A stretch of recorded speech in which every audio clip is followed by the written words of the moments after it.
In every healthy relationship, there's no scoreboard, no winners, no losers, just mutual respect and understanding. But the ego, it craves victory.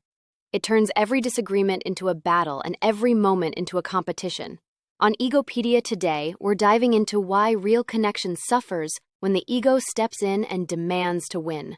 Is your need to be right silently ruining your relationships? Character count, 487. This video explores the subtle but powerful tension between the human ego and the health of interpersonal relationships. While love, friendship, and partnership thrive on mutual understanding and balance, the ego operates with an inner desire to dominate, control, or win. This conflict creates dynamics that often damage even the strongest connections. We dissect the psychological underpinnings of ego-driven behaviors, highlight their impacts on relational harmony, and offer guidance on cultivating ego awareness to foster healthier, non-competitive relationships. In romantic relationships, family ties, or friendships, we often hear the phrase, "It's not about who's right, it's about understanding each other." Yet despite this ideal, many conflicts spiral because one or both parties feel the need to win. This impulse, rooted in the ego, often undermines what relationships are meant to be, a safe space for connection, growth, and emotional safety. The paradox is clear. Healthy relationships don't require winners or losers, but the ego thrives on the very opposite. In this article, we investigate why the ego is addicted to victory and how recognizing this tendency is the first step toward building truly meaningful and sustainable human connections. The nature of ego, an internal scorekeeper. The ego, in psychological terms, is the part of the self that constructs identity, how we see ourselves and how we believe others see us. It's the mental mechanism that defines our boundaries, preferences, roles, and values. While this sense of self is necessary for navigating the world, an unchecked ego becomes overly invested in protecting that identity at all costs. In relationships, this self-preservation instinct turns the ego into an invisible scorekeeper, tallying every win, every slight, every moment of perceived superiority or inferiority. This internal scorekeeper operates silently and often without our conscious awareness. For example, when your partner forgets to say thank you for something, your ego might mentally note, "I always show appreciation, they never do." During disagreements, you may unconsciously try to dominate the conversation, not to resolve the issue, but to win the argument or prove you're more insightful, logical, or emotionally stable. If you've made more sacrifices lately, helping more around the house, supporting emotionally, giving more financially, the ego may whisper, "I'm doing more, so I deserve more." Over time, this scorekeeping mindset builds resentment.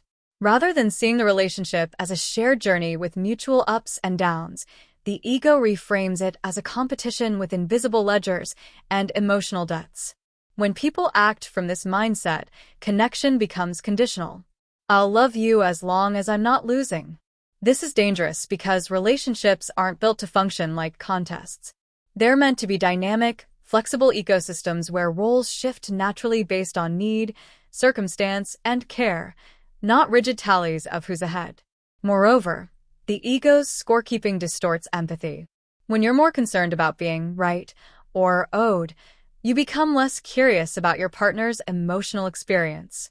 The question becomes, what do I get, rather than, what do we need together?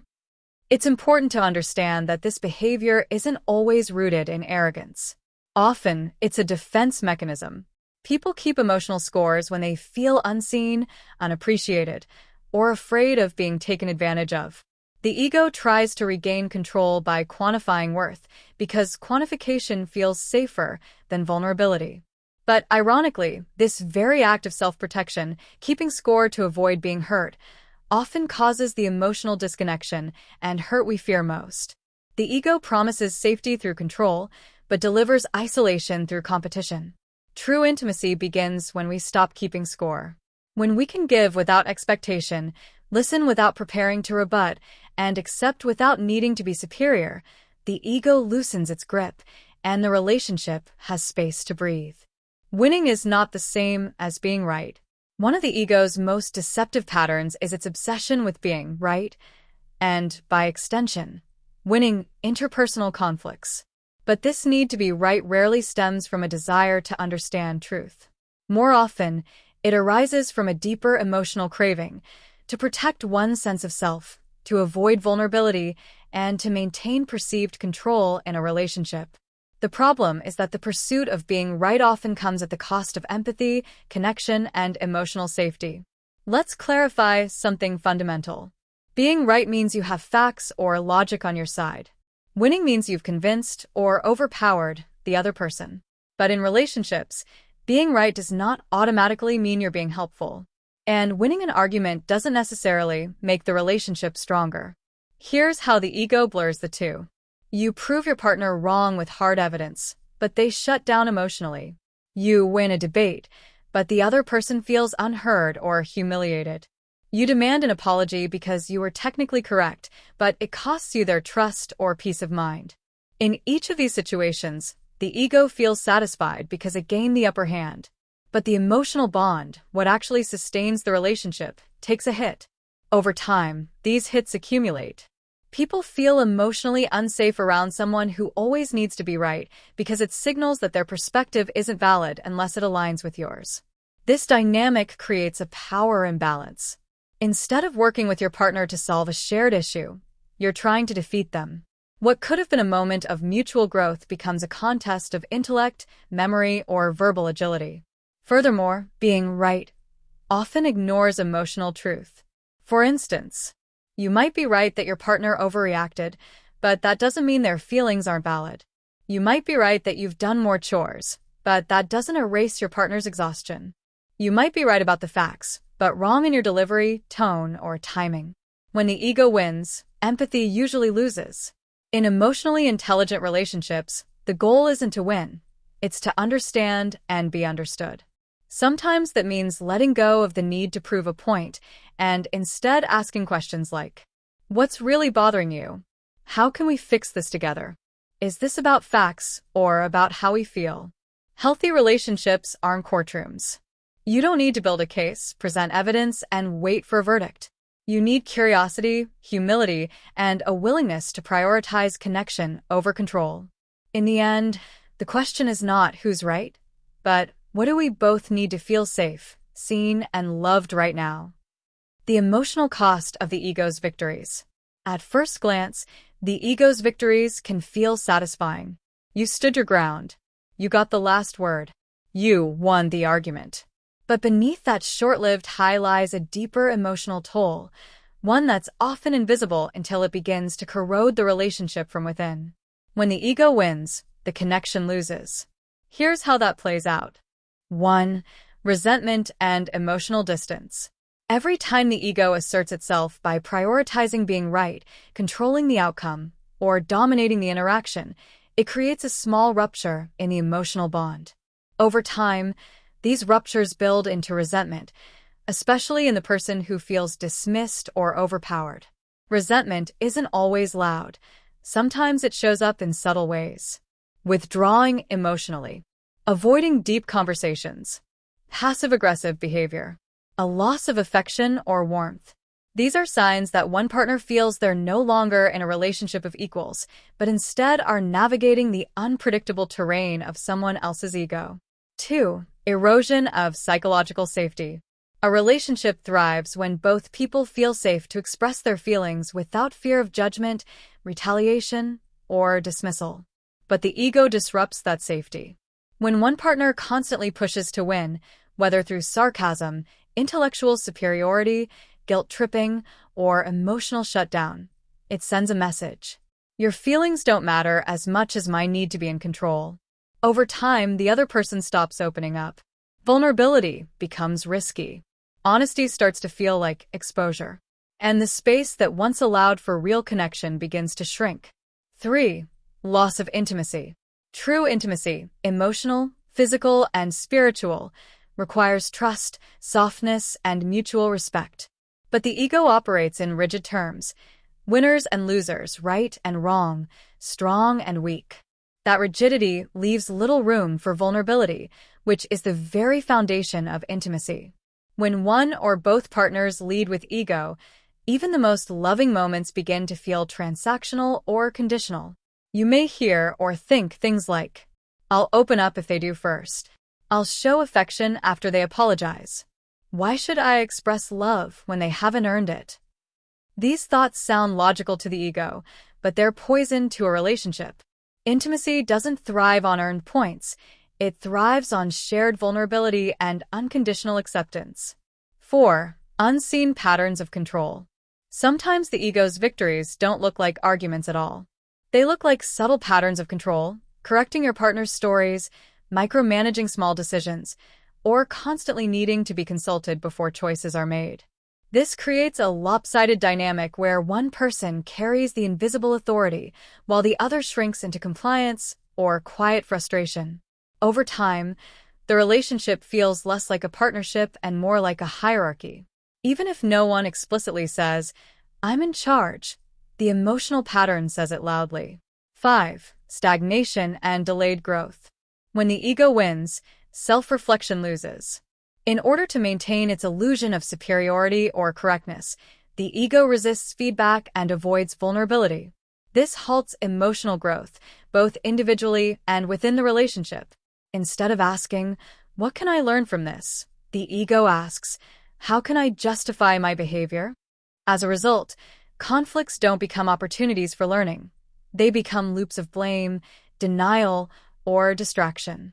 Growth is delayed not because the people lack love, but because the ego is unwilling to admit fault or accept discomfort. 6. A false sense of security. Perhaps the most dangerous cost of all is the illusion the ego provides. When you win, the ego tells you that you've protected yourself, kept control, defended your pride, or secured your place in the relationship. But what it doesn't tell you is what was sacrificed in the process. Emotional closeness, mutual respect, the other person's trust, the opportunity for shared healing. You may feel secure, but that security is hollow. It's built not on love, but on control. And love, by its very nature, cannot flourish in a climate of fear or manipulation. The ego's victories often feel like strength, but they leave behind silence, distance, and emotional scars. The real strength lies not in overpowering the other, but in understanding them, even when it means letting go of the need to win. When you begin to recognize the emotional cost of these victories, you take your first step toward building something far more resilient, a relationship where no one has to lose in order for both to feel seen, heard, and loved. Ego versus love, a conflict of intentions. Ego and love often live in the same heart, but they operate with opposing intentions. The ego seeks control, validation, and self-preservation. It is fueled by fear. Fear of being hurt, fear of being overlooked, fear of being unworthy. It builds walls, keeps score, and demands loyalty while rarely offering the same in return. In contrast, love seeks connection, openness, and mutual growth. It is fueled by trust, trust in oneself, trust in the other, and trust in the process of the relationship. This creates an inherent conflict. While love whispers, "Let us grow together," ego counters with, "Don't let them hurt you." While love says, "I see you," ego says, "How do I look compared to you?" Let's explore this tension more deeply. 1. Ego creates separation. Love invites unity. The ego is always comparing. Who's more right? Who gives more? Who has more control? This need to differentiate ourselves often results in disconnection. The ego needs to feel special or superior to feel safe. It defines identity by contrast. Love, on the other hand, dissolves boundaries. In moments of true connection, we stop comparing and start attuning. Love does not ask, "How am I better?" but rather, "How can we be better together?" In healthy relationships, there is no hierarchy. Both people can stand tall without stepping on each other's shoulders. 2. Ego protects, love exposes. The ego is protective by design. It shields us from pain by deflecting blame, avoiding vulnerability, and constructing emotional armor. That's why people say things like, "I don't want to talk about it. It's not a big deal. I don't need anyone." These are ego-driven defenses meant to avoid discomfort, but they also block intimacy. Love, in contrast, requires exposure. It thrives on honest communication, even when it's messy. Love says, "I'm scared, but I'm sharing this anyway." That's not weakness. It's the deepest form of strength. 3. Ego demands, love offers. The ego is transactional. It keeps score and expects returns. "I did this, so you owe me that. I apologized first last time. Now it's your turn." These attitudes reduce relationships to systems of exchange. Love, however, gives freely, not recklessly, not without boundaries, but without manipulation. When we love, we give because it feels true, not because we expect something back. This doesn't mean allowing yourself to be used or mistreated. It means that when you offer affection, kindness, or time, you do so from a place of wholeness, not a strategy to gain control or validation. 4. Ego seeks certainty. Love requires surrender. The ego hates uncertainty. It wants clear answers, guarantees, and defined roles. It asks, "Where's this going? What's in it for me? How do I stay in control?" Love, in contrast, is an act of surrender. It says, "I don't know what tomorrow brings, but I choose you today." Love is not blind, it's brave. It accepts uncertainty as part of intimacy, trusting that shared intention is more powerful than personal control. This surrender doesn't mean passivity. It means releasing the need to manipulate outcomes in favor of embracing mutual evolution. 5. Ego fears rejection. Love embraces truth. At its core, the ego fears abandonment. It's terrified of being unloved, unseen, or not good enough. That fear often drives people to act in controlling, defensive, or performative ways within a relationship. Love, on the other hand, does not chase approval. It seeks truth, even when that truth is uncomfortable. Love says, "If we're not right for each other, I still want to treat you with respect. If you don't love me back, I still want to love myself enough to walk away with grace." In other words, love doesn't beg or manipulate. It respects both self and other. The need for balance. In the tension between ego and love, the solution is not to eliminate one or blindly submit to the other. It's to balance them. Both ego and love serve important purposes in human relationships, and when used wisely, they complement rather than contradict each other. Let's break this down. 1. The ego has a purpose. The ego is often demonized in conversations about emotional health. But in truth, a healthy ego is essential. It gives us a sense of identity, autonomy, and self-worth. It helps us establish boundaries, say no when needed, and advocate for our values. Without ego, we risk losing our voice in a relationship. We might become overly self-sacrificing, codependent, or afraid to assert ourselves. An ego that is too quiet may allow others to violate our needs, override our opinions, or take us for granted. So, the goal is not ego eradication, but ego regulation. The ego must exist, but it shouldn't rule. 2. Love needs structure. Ego provides it. Love is fluid, emotional, and expansive. But even the purest love needs structure. Structure provides safety. And the ego, when balanced, offers that structure by helping us define what we will and won't tolerate, where our boundaries begin and end, how we expect to be treated, what kind of relationship aligns with our values. This structure is especially important during conflict or decision-making. Love may say, "I want to forgive everything," but ego might remind you, forgiveness doesn't mean forgetting patterns that hurt you. In this way, a balanced ego protects love without poisoning it. 3. Unbalanced ego leads to domination. When the ego becomes overinflated, it moves from protection to domination. It starts seeing compromise as weakness, feedback as threat, and vulnerability as danger. In this unbalanced state, ego shifts from a helpful advisor to a tyrant. Examples of an overactive ego in relationships include needing to be right all the time, refusing to apologize or admit fault, controlling your partner's choices, emotions, or opinions, making love conditional on performance or obedience, This dynamic might give one person a false sense of power, but it erodes the very foundation of the relationship: trust, equality, and mutual care. 4. Unanchored love leads to self-erasure. On the flip side, when love is completely unbounded by ego, people may overextend themselves. They may tolerate mistreatment, neglect their own needs, or lose their sense of self in trying to keep the peace or love unconditionally. Examples of love without boundaries include constantly forgiving without accountability, giving more than you have emotionally, mentally, or physically, avoiding necessary conflict to avoid rejection, neglecting your needs in fear of being seen as selfish. While this may seem noble, it is not sustainable. A relationship where one partner disappears to make space for the other is not love.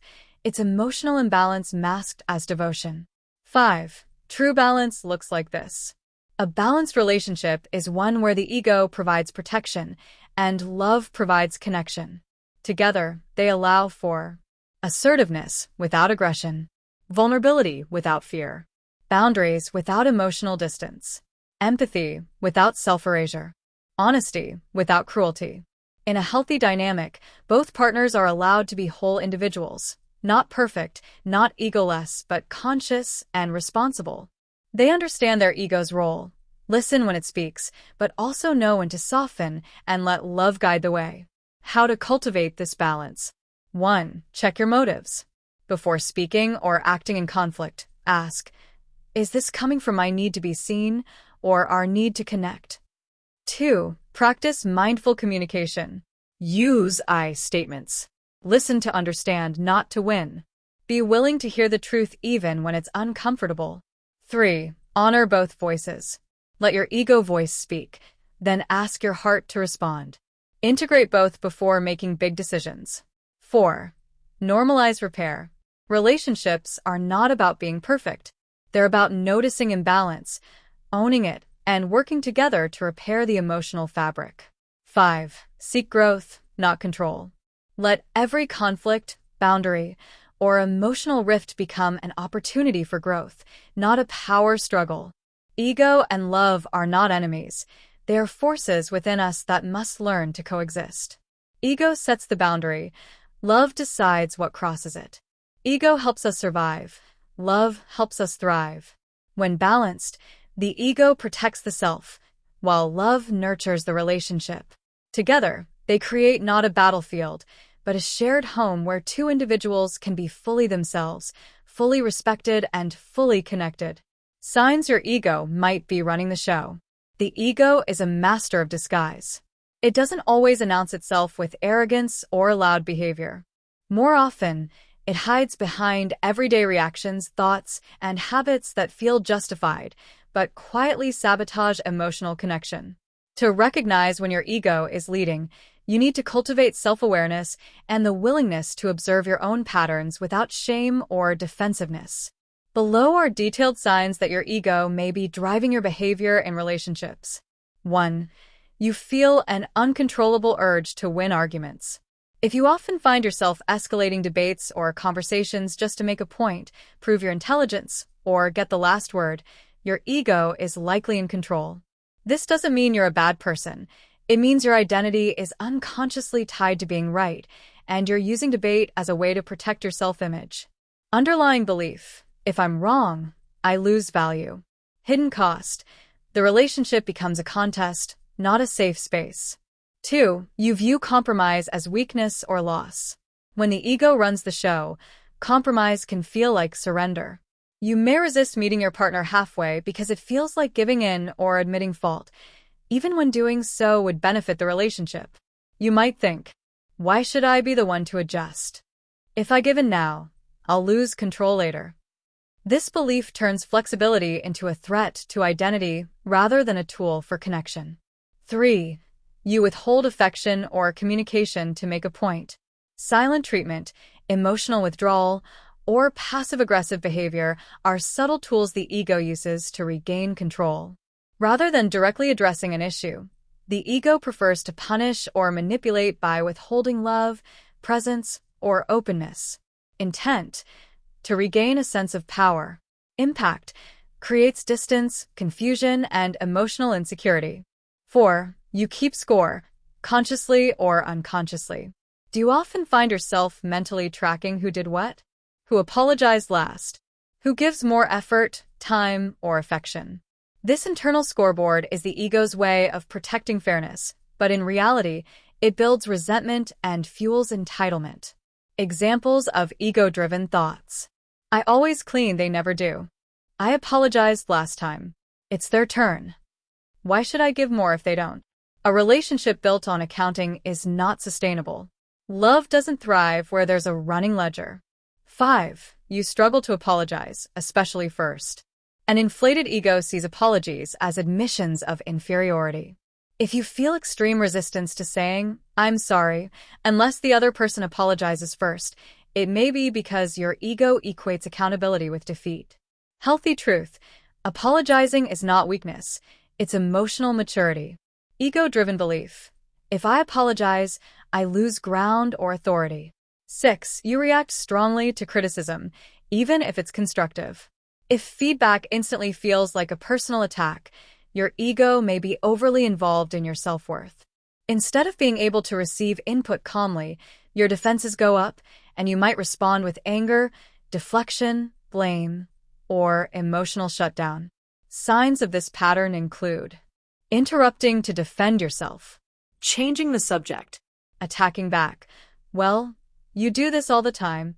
Completely withdrawing from the conversation.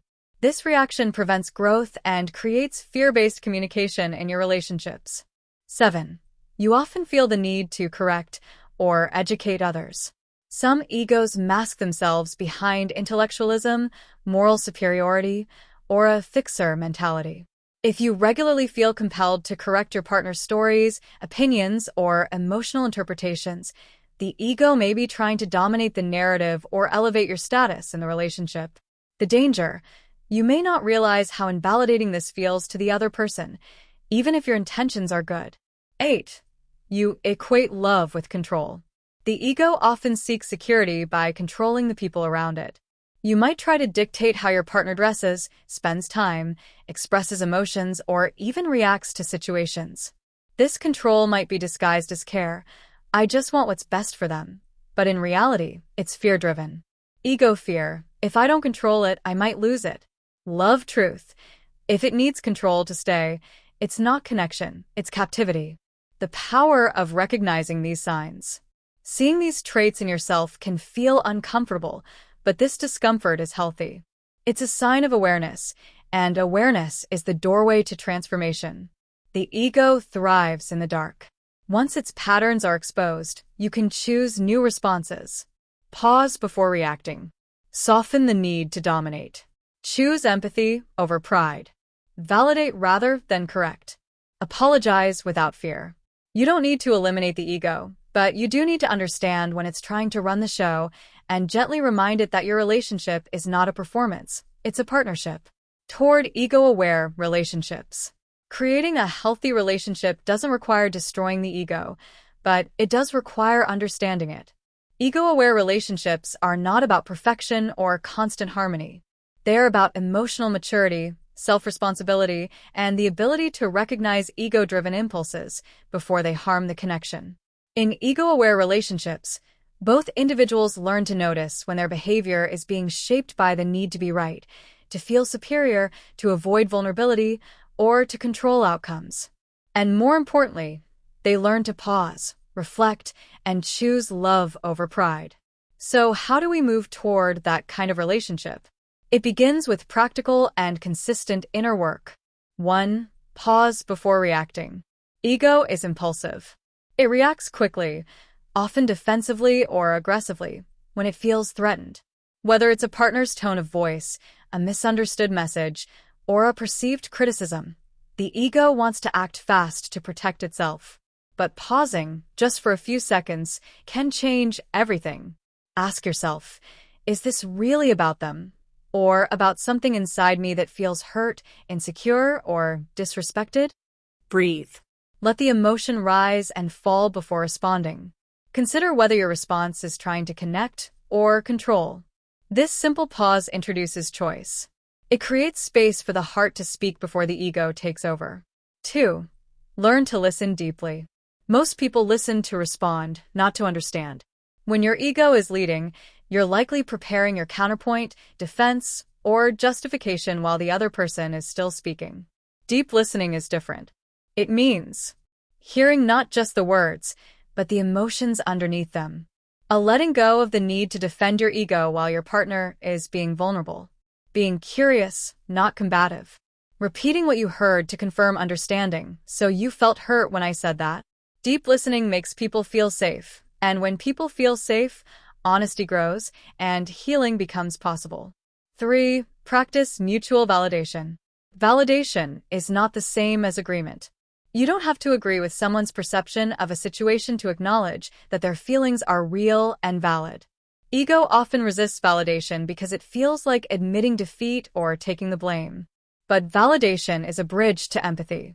It says, I may not see it exactly the way you do, but I understand that you feel this way, and that matters to me. In ego-aware relationships, both partners make it a habit to validate each other's emotional experience, even when in conflict. This practice diffuses defensiveness and invites connection. 4. Own your emotions and accountability. Ego loves to shift blame. You made me feel this way. If you hadn't done that, I wouldn't have reacted like this. But emotional maturity means owning your own responses. Instead of blaming, use I statements. I felt abandoned when you didn't respond. I notice I get reactive when I feel dismissed. I recognize I raised my voice because I felt triggered, not because you deserve that. This kind of ownership weakens the ego's grip and invites your partner to do the same. It sets a tone of mutual responsibility instead of one-sided accusation. 5. Reframe conflict as growth, not war. In ego-led relationships, conflict is a battleground. Who's right, who wins, who loses.